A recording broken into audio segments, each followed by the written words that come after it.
Hello guys, this is Alan and welcome back to our channel, Gaijin World. Today is the day na officially maa-admit na si Mhao sa Central Japan International Medical Center para sa kanyang cesarean section bukas. Ayan, tignan nyo naman parang magbabakasyon lang si Mhao, tatlo pa yung bit-bit na bag. So ano ba talaga ang laman niyan? Syempre mga essentials yan para sa kanyang 1-week stay. Pag C-section dito sa Japan, madalas 1 linggo or higit pa ang stay sa hospital. So let's go guys, hatid na natin siya sa Chubu Hospital. Bago kami umalis, sinigurado muna namin na ready lahat ng paperwork. Kinonfirm namin yung address namin na tama yung pagkakasulat sa lahat ng forms. Napaka-crucial nito para sa mga government forms mamaya. At napaka-meticulous ng hospital sa preparation na maganda naman. Yung araw bago ang admission, sinigurado ni Mhao na nakapag-self-clean at shower na siya as instructed ng nurse. Mandatory po yung pre-operative preparation na yan. Take note po, hindi ito walk-in admission. Yung schedule namin today ay may 2 parts. Kailangan naming dumating ng 11:30 para sa mandatory final check-up. At pagkatapos ng check-up at lunch, doon pa lang magsisimula yung official afternoon admission.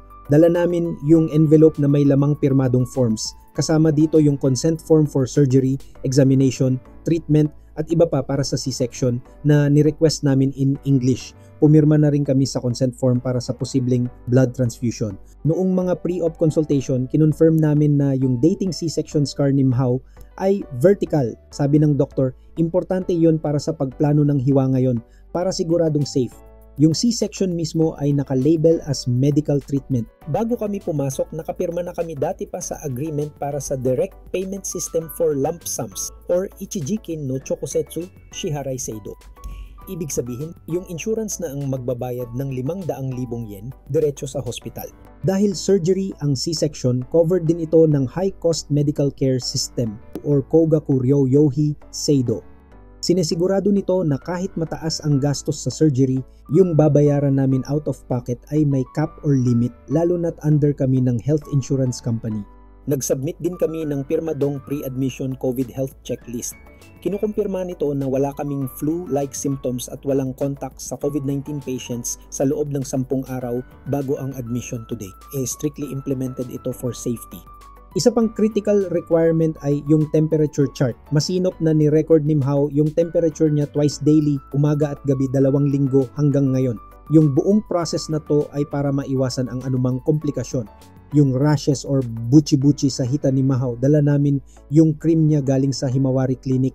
Na-check na to ng doktor dati at kinonfirm na completely fine kaya nagamitin to para sa surgery. Kaya tuloy-tuloy lang ang paggamit namin hanggang sa admission. Nasa driver seat na ako, sinasaksak yung adapter at ready nang mag-drive. Ang trabaho ko today ay logistical support at siguraduhin na kalmado si Mhao. Tandaan nyo, bilang asawa, parte rin ng journey ang paghahanda sa paternity leave.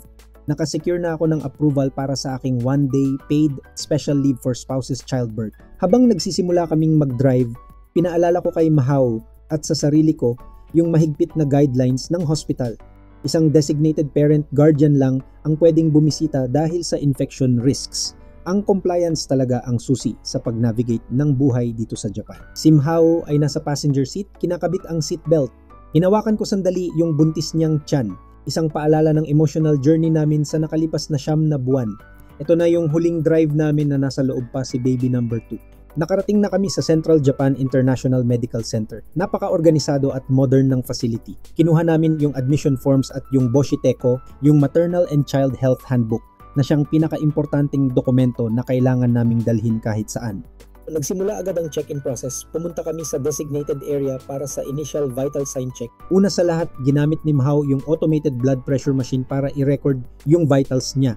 Standard procedure to sa bawat check-up dito. Pagkatapos ng blood pressure, tumuntong si Mhao sa digital scale para kunin yung weight niya. Tapos, sinulat niya yung results sa vital signs sheet. Itong data na to ay i-cross-reference sa pregnancy record niya sa Boshitecho. Dito nila chine-check kung kumpleto na ba yung temperature chart at mga consent form. Nag-focus yung nurse doon sa blue na Mother and Child Health Handbook, Boshitecho. Dito sa document na to nakatrack yung buong pregnancy sa course of pregnancy section para masigurado na lahat ay maayos bago ang C-section. Ngayon, paakyat na kami ng elevator. Kinukunan ko yung reflection namin at may personal note lang ako. Ngayon lang siya nagpakita sa ultrasound. Yung mukha ni baby, mahirap makita sa mga nakaraang check-up kasi nakaharap siya sa uterine wall. Pero ngayon, bago ang operation, nasilip na namin. Nakarating kami sa ikalawang palapag. Ito yung hospital ward na siyang designated waiting area para sa mga kapamilya tulad ko habang ongoing ang surgery bukas. Lumabas kami ng elevator sa isang maliit na waiting space. Sinusundan namin si Mhao habang naglalakad siya sa maluwag, malinis at modern na hospital corridor na to. Itong hallway papunta to hindi lang sa mga kwarto ng pasyente kundi pati sa mga central amenities ng hospital kasama na yung restaurant. Dito magre-recover si Mhao ng mga 1 linggo o higit pa pagkatapos ng C-section. Dahil alas 11:30 ng umaga, yung schedule ng pre-admission check-up ni Mhao at yung formal hospitalization and NICU-in ay mamayang hapon pa. Sinasamantala namin yung guidance na pwede pa siyang kumain at uminom bago yung afternoon admission. Ito ay isang crucial window, yung huling meal niya bago magsimula yung fasting protocol mamayang gabi para sa surgery bukas. Tumigil kami sa entrance ng cafeteria kung saan yung menu screen ay paikot-ikot.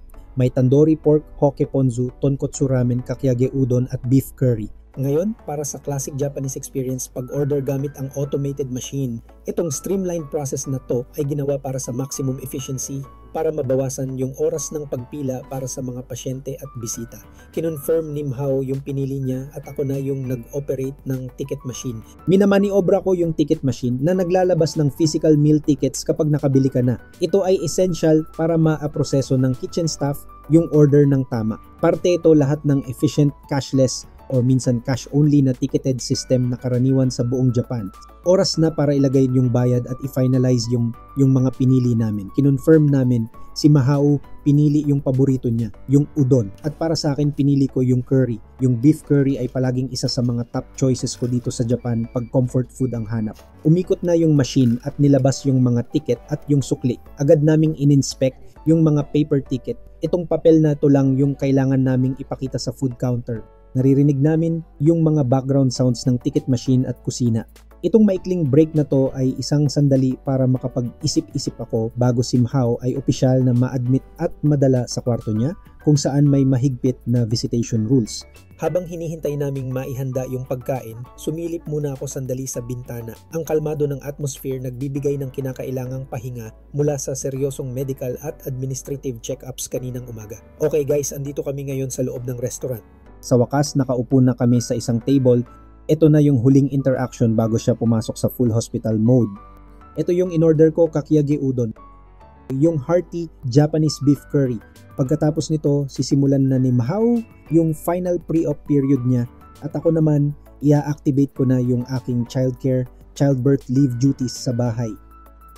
Pagkatapos nung mandatory 11:30 AM final check-up at mabilisang lunch, naglalakad kami sa corridor at andito mismo yung directory para sa Minokamo Health Plaza. Pansinin nyo yung mga pader puno ng framed artwork. Ito yung isang bagay na gusto ko sa Japan. Kahit ospital, pinapaganda nila. Meron ding Tsutaya bookstore sa loob mismo ng ospital. Talagang nakafocus sa convenience itong medical center na to. Si Mhao dumiretso agad sa mga children's picture books. Sa dami ng stress at paperwork, kailangan namin nitong mga maliliit na distraction bago magsimula yung seryosong pre-operative process mamayang hapon. Itong mga libro at maliliit na comfort items, essential yan para sa week-long recovery ni Mhao. Ngayon, habang nagpapan yung camera, makikita nyo yung Tally's Coffee Shop at yung Family Mart. Lifesavers to. Kinukunan na namin yung labas ng hospital complex, isang modern na building sa ilalim ng maliwanag na kalangitan na tanda ng pagbalik namin sa clinical setting. Tapos na ang fun part. Ngayon, balik na yung focus namin sa new-in, Ruyuan procedure, at siguraduhin na lahat ng dokumento ay maayos bago mag-settle si Mhao sa ward. Nakabalik na kami sa loob ng main building, palapit sa admission desk dala, yung 3 malalaking bag. Nakipag-usap na kami sa staff sa general reception. Pinakita namin yung mga dokumento at iniisip na rin yung financial status. Pagkatapos ng initial check, dumiretso kami sa isang waiting area na may mga partitioned seating at lumapit sa pangalawang desk. Standard procedure to sa mga malalaking ospital sa Japan. Galing sa general administrative check-in, lilipat ka sa specialized maternity ward desk para sa clinical admission at sa mga huling bilin. Nakarating na kami sa ward reception desk. Ito na yung huli at pinaka-critical na document check kasama yung mga specialized nurse. Tandaan nyo, itong handbook na to ang may hawak ng buong pregnancy record at tatanggap ng official birth registration certification stamp pag pinanganak na si baby. Ni-review nila yung pre-admission paperwork kasama yung COVID-19 health checklist. Sumenyas na yung mga nurse. Officially admitted na kami. Okay guys, successful yung pag-submit natin ng main application packet sa general reception. Ngayon lilipat na kami galing sa front office area papunta sa dedicated clinical area ng maternity ward. Itong partitioned seating area na to, yung parang hangganan sa pagitan ng public hospital space at ng patient-only zone. Dito na yung medical team ang officially in charge. Lumapit na kami sa ward desk. Ito na yung critical handover point. Pinakita namin yung mga huling dokumento na nagpapatunay na ready na si Mao for surgery. Ni-review ng nurse yung essential booklet, Maternal and Child Health Handbook. Kinonfirm niya na dala namin yung pirmadong C-section consent form, yung blood transfusion consent form at yung crucial na pre-admission COVID health checklist na kumpleto na nagsisigurong symptom-free si Mao para sa surgery. Nagbigay na ng direksyon yung nurse papunta sa patient floor, kinukumpleto yung admission checklist. Umalis na kami sa reception area, hinahanap yung designated elevator. Malinaw yung rule dito sa Central Japan International Medical Center. Bawal ang maraming bisita at may limitadong oras ng pagbisita.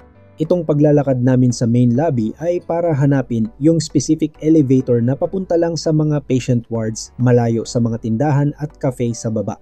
Habang tumitingin sa paligid, na-realize ko kung gaano ka-meticulous ang Japanese system.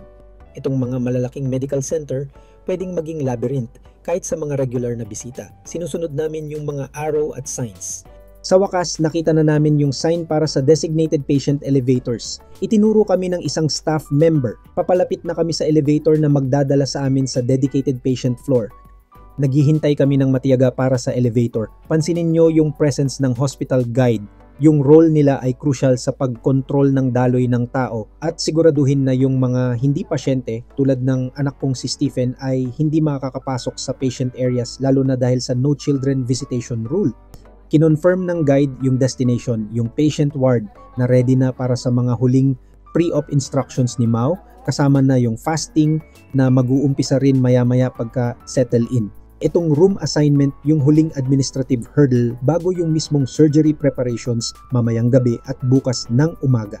Nire-remind ko yung sarili ko sa instructions para bukas. Bilang ama, kailangan kong maghintay dito sa General Hospital Ward area. Yung procedure ay fixed. Yung baby muna ang ipapakita sa pamilya bago bumalik si Mao galing surgery. Pag alam mo yung logistics, nababawasan yung kaba. In-organize namin agad yung mga dokumento dito sa maliit na waiting area. Crucially, yung patient admission form ay nangangailangan ng guarantor/co-signer. Ibig sabihin, ang co-signer ay sumasang-ayon na sundin ang hospital rules at maging financially responsible sa lahat ng bayarin. Nakasettle na si Mao. Ibig sabihin, yung special leave, spouse's childbirth, ko for today ay nagawa na yung purpose niya at simula bukas magsisimula na ang aking 28 sunod-sunod na araw ng childbirth childcare leave. So yun guys, dahil wala tayong cook ngayon, nasa hospital, tayo ang cook dito sa bahay. Luto tayo ng adobo. Simple lang ating luto.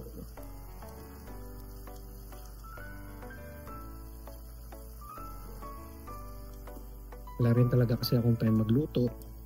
So si wifey lagi talaga everyday. So since siya ang wala ngayon, ako ang cook ngayon.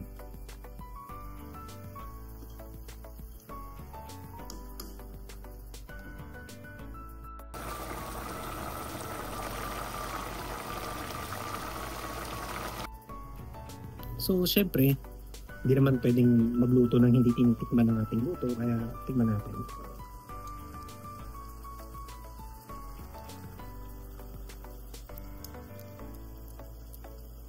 Nyada up.